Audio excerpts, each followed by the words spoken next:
no podem abordar en solitari aquesta situació, són situacions molt complexes, tenim ocupacions il·legals de moltes categories i característiques i sabem que poden derivar, com es deia, en conflictes veïnals, en problemes de convivència, però crec que també ho hem de dir, jo no ho he sentit, també en problemes de seguretat ciutadana, clarament en problemes de seguretat ciutadana, i nosaltres entenem que aquesta moció sobretot va dirigida a això, a aquelles ocupacions il·legals.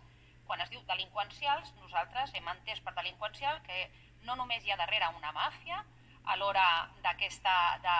d'iniciar aquestes ocupacions, sinó que en algunes ocasions són espais ocupats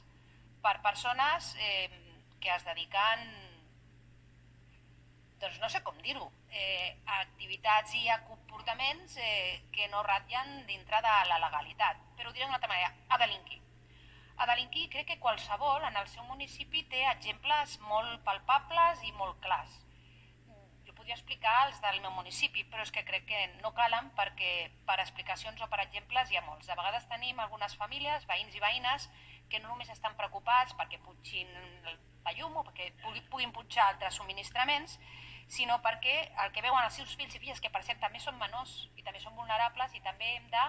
vigilar i garantir la seva seguretat, el que veuen doncs, és el trepitgeu constant de tantes i tantes coses que no haurien de veure i que no tenen seguretat. Per tant, s'ha de distingir.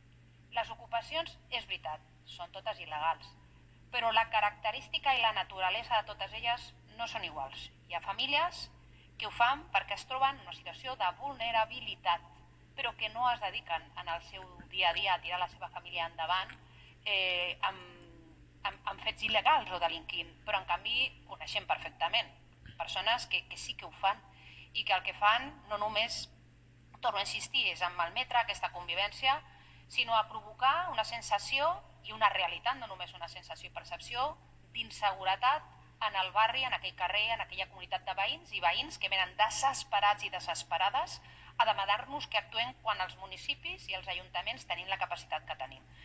Per això calen mesures legislatives, que és el que han de demanar, i altres mesures. I és important no només que vinguin aquests canvis des del govern d'Espanya o des del Congrés dels Diputats i el Senat, sinó també que no es posi de perfil el govern de la Generalitat, el Departament d'Interior. És molt important poder treballar d'una manera molt decidida i poder alinear